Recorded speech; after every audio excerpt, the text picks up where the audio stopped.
Hola, ¿cómo están? Yo soy Sebastián Patiño, soy biólogo de la Universidad de AFIT. Actualmente me encuentro trabajando como joven investigador gracias al proyecto Biofilia, y gracias a este proyecto también es que estamos haciendo este podcast de la mano de la profesora Camila Martínez. Entonces, bienvenida, profe. Este va a ser un podcast enfocado principalmente en maderas fósiles.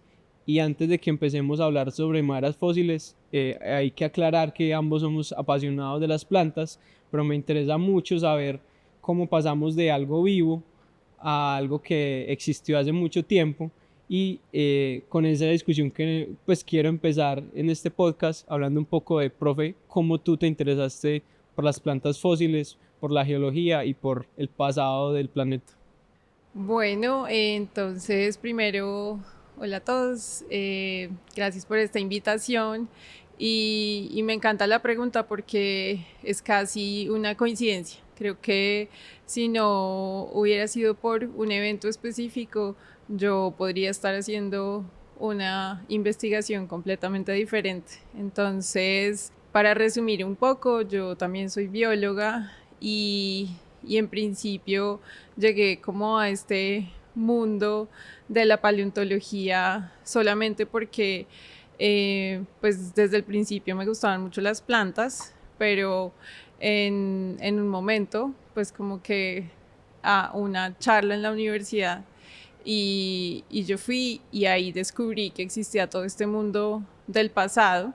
Yo creo que de pronto la mayoría de las personas que escuchan este podcast en su vida se han imaginado que existen fósiles de plantas y esto incluso pasa dentro de la academia. Entonces, sí, si yo no hubiera asistido a esta charla en la universidad en donde aprendí que este mundo existía, probablemente pues no me habría enterado y estaría haciendo otra cosa, pero fue como un clic el que sentí cuando estuve allí, porque me permitió como entender que el origen de toda esta diversidad y todo lo que presenciamos viviendo en un país como Colombia se puede entender mirando hacia el pasado y hacia los fósiles de plantas. Sí, porque uno siempre que piensa en fósiles, piensas como en animales y siempre piensas como en huesos y tiene más presente que un hueso se puede preservar en el tiempo, pero pocas veces uno piensa en una planta y en que eso puede perdurar. En ese sentido, pues, profe, como que sería muy chévere que nos expliques un poco cómo es que se fosiliza una planta y también en ese sentido que nos cuentes cómo son esas expediciones pues para tú encontrar una planta fósil, porque tal vez encontrar un hueso de un animal prehistórico puede ser muy diciente cuando estás caminando, pero hacer expediciones para encontrar este tipo pues como de estructuras un poco más menos intuitivas, mejor dicho, eh, suelen ser como muy interesantes y también suelen ser muy difíciles pues estas expediciones. Entonces, ¿cómo ha sido tu experiencia y sobre todo en Colombia?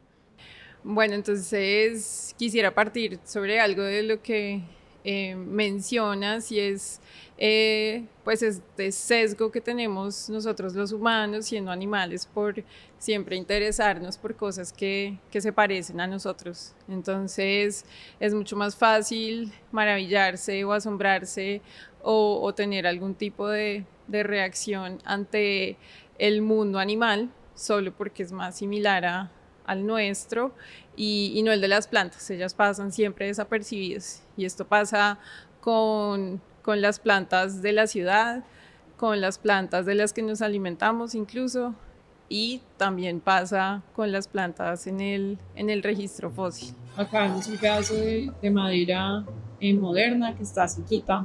Mucha gente cuando ve esto nos pregunta cómo se forma esto que está aquí.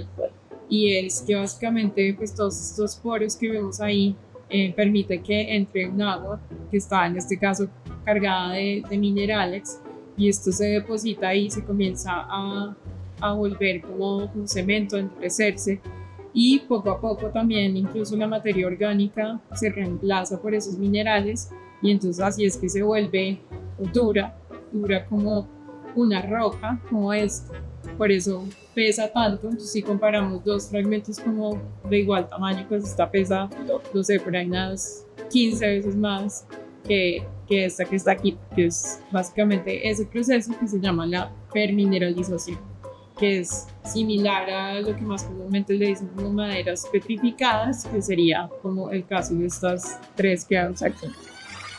Para hacer estas expediciones, de cierto modo a veces también vemos esos sesgos porque hay que entender pues que nosotros visitamos lugares en donde por registros previos o al visitar, por ejemplo, o al revisar mapas geológicos sabemos que puede llegar a haber como una posibilidad de encontrarlos allí. Entonces viajamos a estos lugares, pero en realidad los primeros que nosotros recurrimos es a los habitantes de esas regiones, les comenzamos a preguntar que si los han visto, que si los conocen, y a menudo si existen en esos lugares, pues lo que las personas van a encontrar son huesos, son conchitas, son animales. Entonces con las plantas pasa menos, aunque si llegan a ser de un gran tamaño, como un tronco gigantesco, a veces sí nos ha pasado que la gente nos conduce también a esos hallazgos. Parte de lo que a mí más me gusta de la biología y del campo de la investigación que hago es justamente ir al campo y estar como en este modo de descubrimiento. Y bueno, pues para el mundo de los fósiles, pues lo primero es que quienes nos están escuchando se imaginen un lugar en el cual ellos creen que podrían encontrar un fósil. Probablemente se estarán imaginando un lugar seco, un desierto, un lugar que nos permita ver las rocas, porque los fósiles están en las rocas.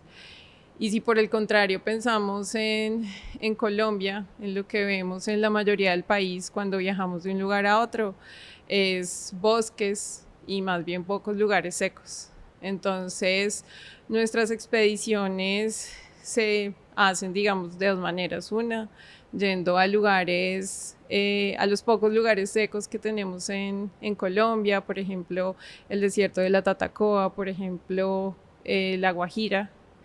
También nos ayudamos de obras de infraestructura en donde pues se está básicamente exponiendo la roca, o minas, por ejemplo.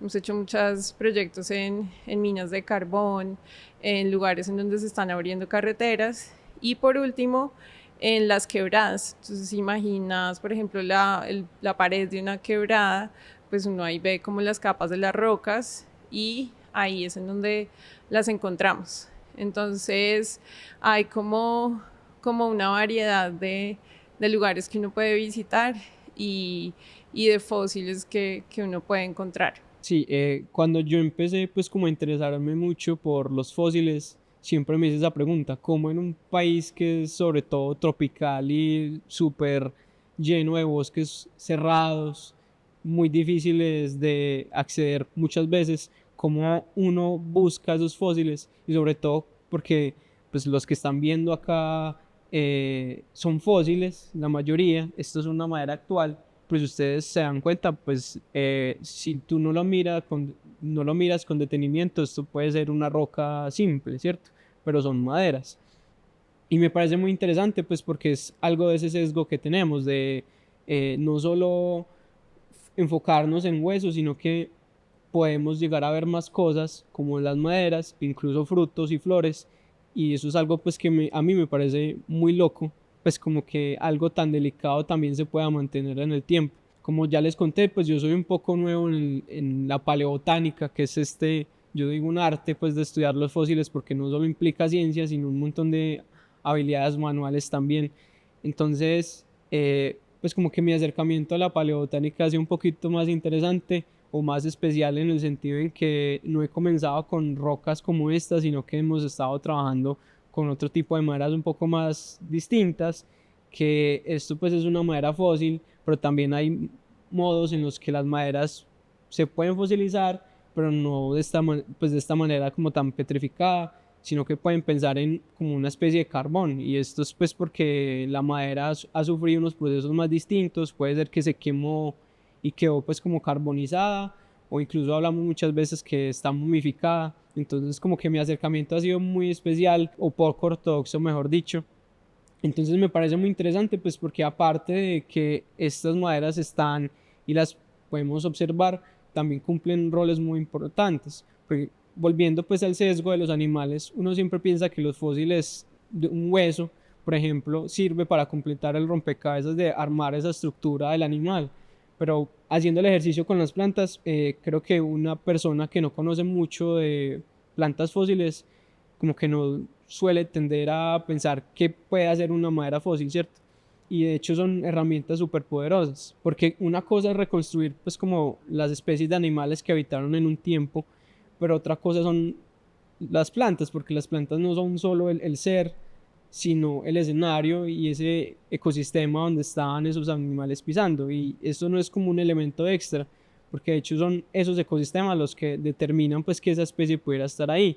Entonces me parece muy interesante que dialoguemos un rato sobre cómo utilizamos nosotros las maderas fósiles para estimar un montón de cosas. Por ejemplo, tú con las maderas, sobre todo sé que trabajas mucho con estimaciones climáticas, que es entender cómo era el clima del pasado. Entonces cuéntanos un poco de eso. Sí, yo creo que lo primero que debemos acá enfatizar es que los que nos están viendo u oyendo sepan pues que el clima en el planeta ha sido todo menos estable. Ha habido momentos en los cuales no hemos tenido hielo en los polos, en donde el planeta ha estado mucho más caliente, pero también más frío, y poder entender esto que ha ocasionado en los ecosistemas y también de alguna manera rastrearlo a lo largo del tiempo geológico parece casi como un acto de magia. O sea, yo creo que las personas a las cuales les dicen si es que hace 50 millones de años el planeta estaba mucho más caliente, van a decir, pero uno, ¿cómo hace para saber eso? Y eso es lo que me apasiona más de las plantas que de los animales. Los animales al moverse no son muy buenos dejando esas pistas del clima en sus huesos, por ejemplo, o en sus fósiles. En cambio las maderas sí, y las plantas sí, porque ellas están estáticas. Entonces, cuando comencé a entrarme en el mundo de las maderas, entendí pues que las células, que son las que mueven el agua desde las raíces hasta las hojas, bueno, algunas de ellas en conjunto con otras que les dan como el soporte a estos árboles, pues van a generar unos patrones que nos permiten entender entonces o rastrear si por ejemplo ese árbol estaba creciendo en un lugar muy húmedo como un bosque en el Chocó o en el Amazonas, o por el contrario como un lugar mucho más seco como un bosque de estos en el Caribe, o por ejemplo cerquita acá en Santa Fe, Antioquia. Es así como al mirar esto que parece quizás tan insignificante, podemos como tener un rastro de esos testigos que nos permitan ver como, es que cuando este árbol existía, por ejemplo, esta viene de la Tatacoa, del desierto de la Tatacoa, y sabemos que es muy seco, pero cuando estos árboles vivían, que era más o menos hace unos 15 millones de años, digamos, este lugar era mucho más húmedo. Entonces, para mí, el qué tan interesante es un fósil también lo determina en qué tanto nos permita, pues, como entender el clima del pasado y entender los ecosistemas y cómo han cambiado. Y esto, pues, es especialmente relevante en este pues contexto actual en donde estamos siendo testigos del cambio climático, en donde en solo un par de años estamos viviendo un planeta más caliente. Entonces nos llenamos de preguntas de, bueno, ¿y qué le pasa al planeta cuando se calienta tanto, cómo era el planeta cuando estaba tan caliente, cómo esperamos que sea en el año 2100, 2200. Entonces, de ahí viene como pues mi interés. Y es por eso pues que te invité a ser parte como de esta investigación y entonces cuéntanos ahora tú un poquito de este proyecto, de estas maderas del Amazonas, que también es un hallazgo bien excepcional. Son justamente estas maderas que nos estás contando como momificadas, que son mucho más blanditas. Esto, si ustedes lo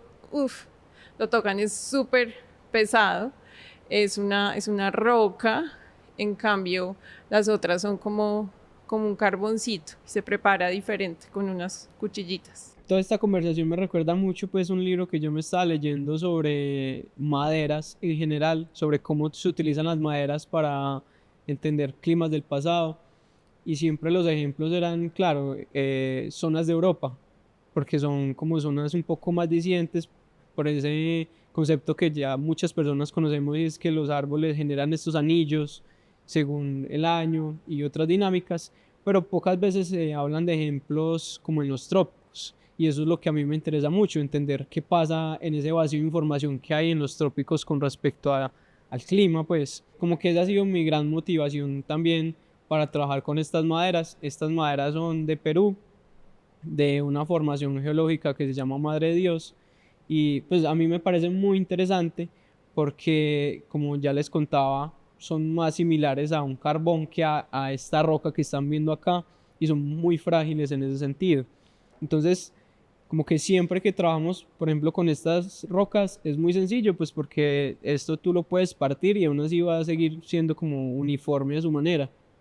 Pero con estos fósiles que son más como carbón, ha sido súper complejo porque tú no los puedes romper pues fácilmente los puedes romper, pero va a quedar como un carbón, se va a empezar a deshacer.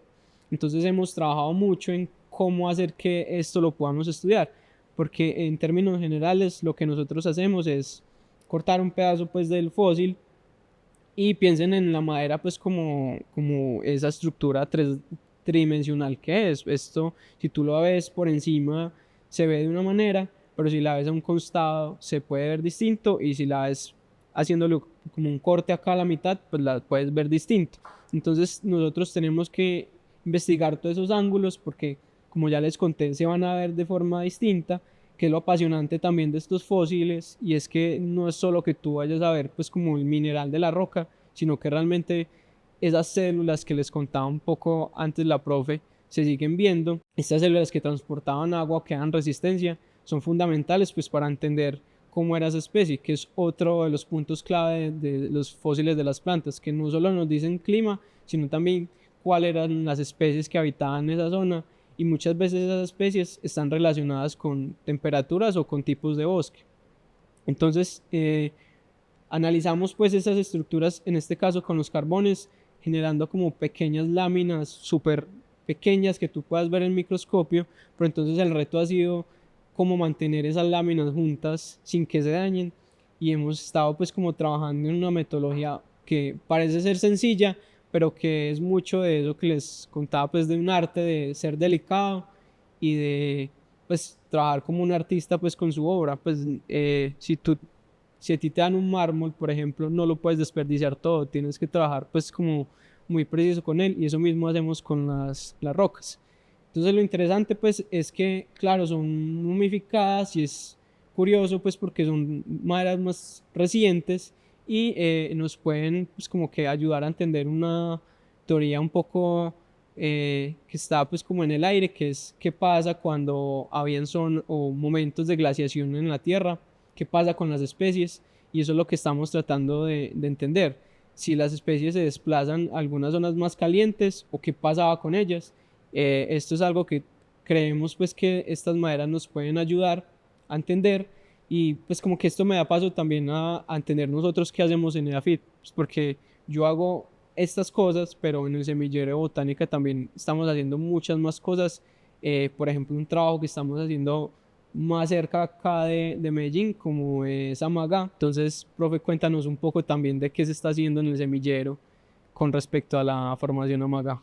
Antes de responder tu pregunta, como resaltar algo que mencionas y es cómo los procesos científicos son básicamente algo que uno mismo tiene que ir desarrollando. O sea, uno puede basarse en estudios que ya estén publicados, pero a la hora de llegar al laboratorio es uno mismo tratando como de desarrollarlo y de hacer ensayo y error hasta que le funcione.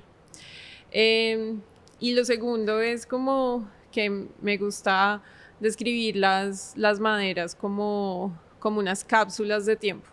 Entonces me encanta trabajar en diferentes proyectos porque estas cápsulas de tiempo nos permiten como, bueno, con este proyecto voy a viajar 15 millones de años atrás.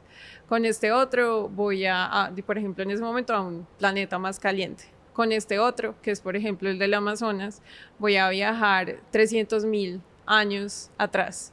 Y para alguien que le cueste mucho imaginarse qué significa el tiempo en esas escalas como tan exageradas, pues hace 300.000 años era cuando nuestra especie Homo sapiens estaba surgiendo. Los primeros registros de nuestra especie tienen 300.000 años. Entonces, cuando hablamos de millones de años, pues es un pasado remoto que precede en gran medida nuestra especie. Cuando hablamos de 300.000 años, es como allá, estamos más cerquita. Y similar a estas de Amagá, estamos yendo, digamos, unos 18, 20 millones de años atrás. Entonces sí, en esta cápsula de tiempo del Amazonas es súper interesante porque pensemos en la película La Era de Hielo, ¿no? Entonces nos plantean estos dibujitos animados como un planeta helado que está esta ardillita, ¿qué es lo que es? Se me olvidó, bueno, este animalito que se come como estas bellotas que son gigantes. Y entonces así era Norteamérica, era un lugar que tenía una capa de hielo gigantesca. Y entonces la pregunta es, bueno, pues si así era Norteamérica, ¿cómo eran los trópicos? ¿Será que eran más fríos? Y lo que nos han dicho los estudios es que sí, por ejemplo, a la altura de Bogotá de pronto teníamos un páramo. Y entonces la siguiente pregunta es, bueno, y entonces un lugar que está al nivel del mar, como el Amazonas, ¿qué era? Era mucho más frío. ¿Qué le pasaba a las plantas? Entonces, esas maderas, por ejemplo, del Amazonas, nos van a permitir ir a ver si de pronto esos árboles que estaban más arriba en las montañas de los Andes dicen como no, yo me voy bajando a esto más calientico porque aquí está haciendo mucho frío. Y eso es lo que queremos ver si está ocurriendo con las maderas.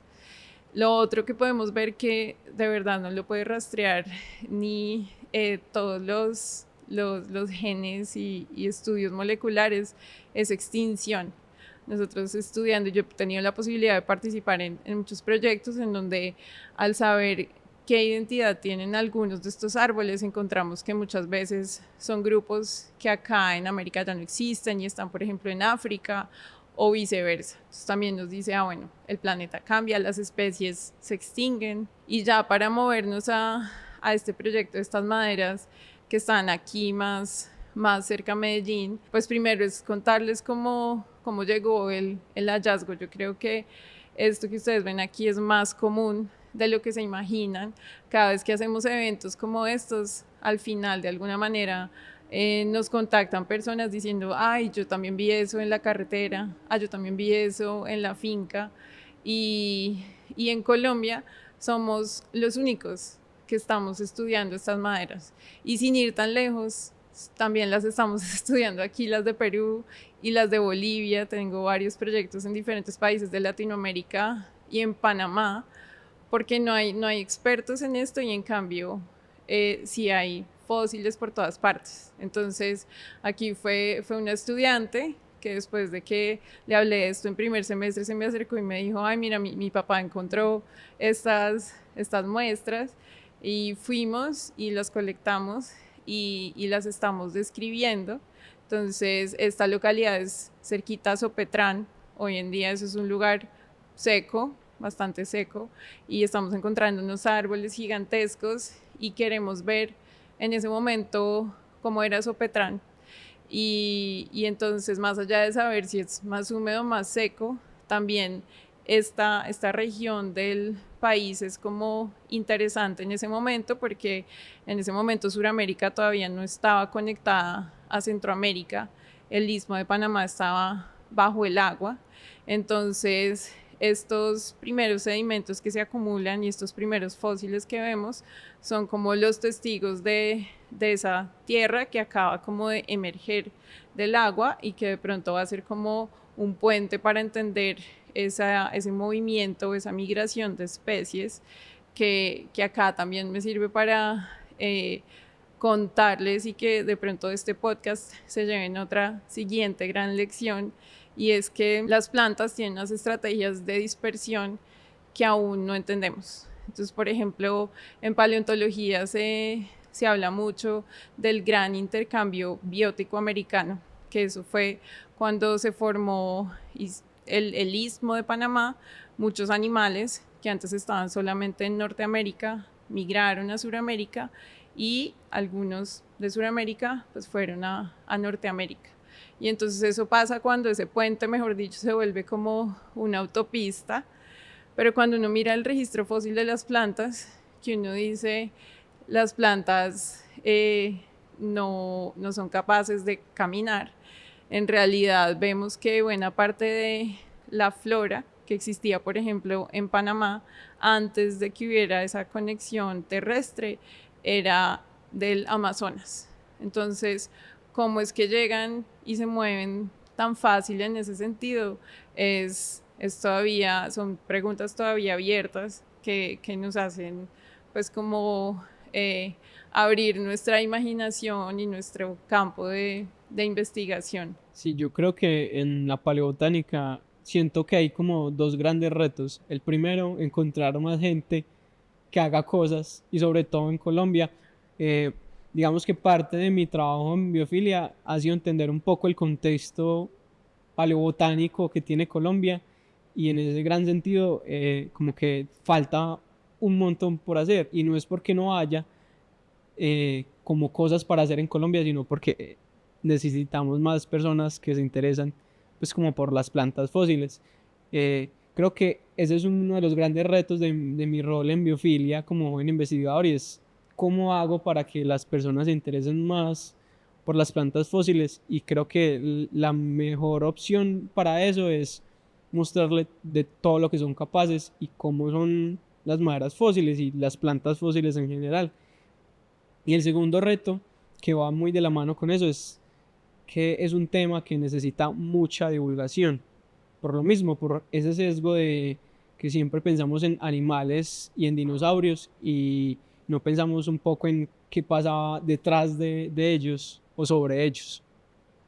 Entonces, como que me parece muy interesante hablar de divulgación en este sentido, porque la universidad, pues aquí contándoles un poco, la universidad tiene una colección ya muy grande de fósiles de plantas que hacen parte pues estas maderas que ven acá, y que es algo que tenemos justo en este mismo bloque, que es el bloque 20.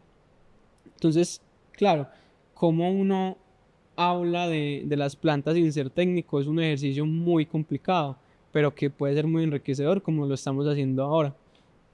¿Cuáles crees tú que serían como las metas que tenemos como país para enriquecernos más en temas paleobotánicos? Porque cuando yo me hago esa pregunta, siento que lo fundamental es divulgación, porque siento que la divulgación muchas veces está un poco como dejada a un lado, porque pues nos centramos mucho en la investigación pura para generar resultados, pero cómo le contamos eso a las comunidades es súper fundamental. Porque yo recuerdo que yo hacía una salida a campo a Támesis y da la casualidad que el señor del predio donde estábamos haciendo la salida tenía maderas fósiles y no sabía que eso era súper importante pues para entender la historia natural del país, ¿cierto? Entonces, ¿cómo crees tú o qué necesitamos para interesar más a las personas pues, por temas paleobotánicos?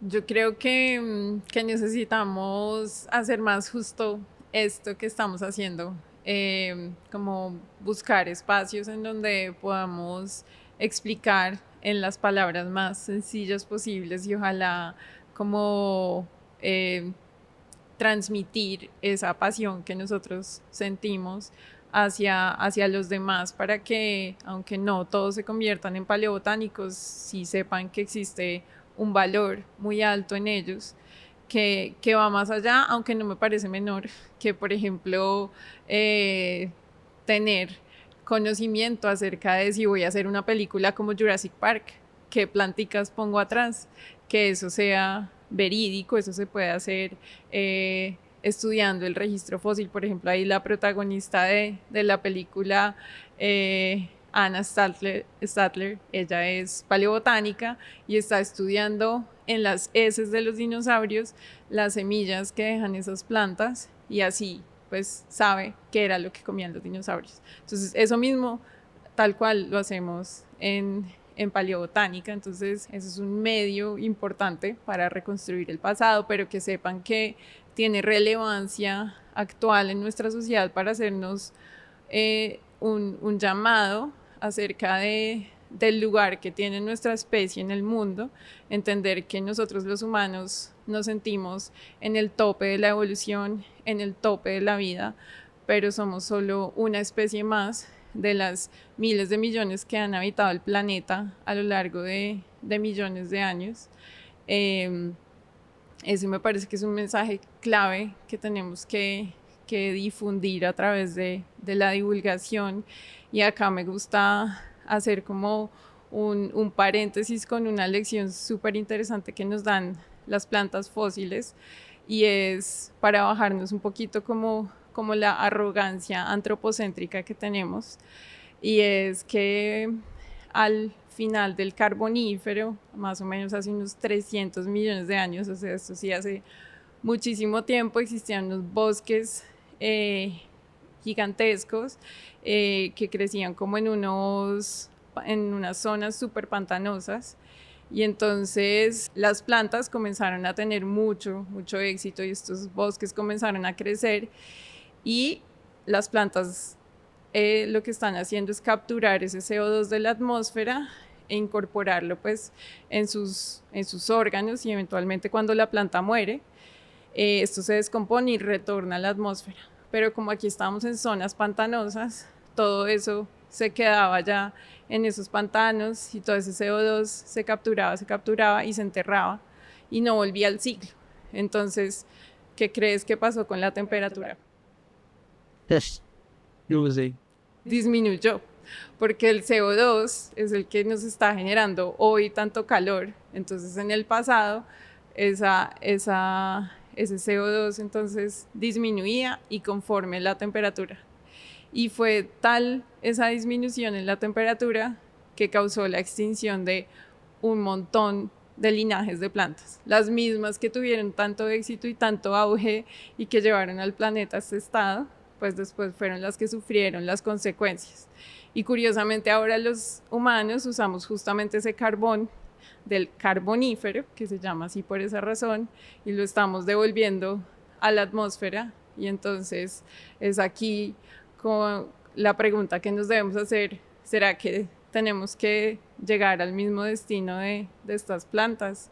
Es algo que, por ejemplo, se puede aprender del registro fósil y de incorporar y entender que el pasado de nuestro planeta nos precede en gran medida, y que por eso mismo tenemos que cuidarlo y recordar que somos parte de todo el sistema y no los dueños. Y yo creo que cuando uno sale de un museo de historia natural, yo espero que ojalá uno se lleve la sensación de lo pequeño que es.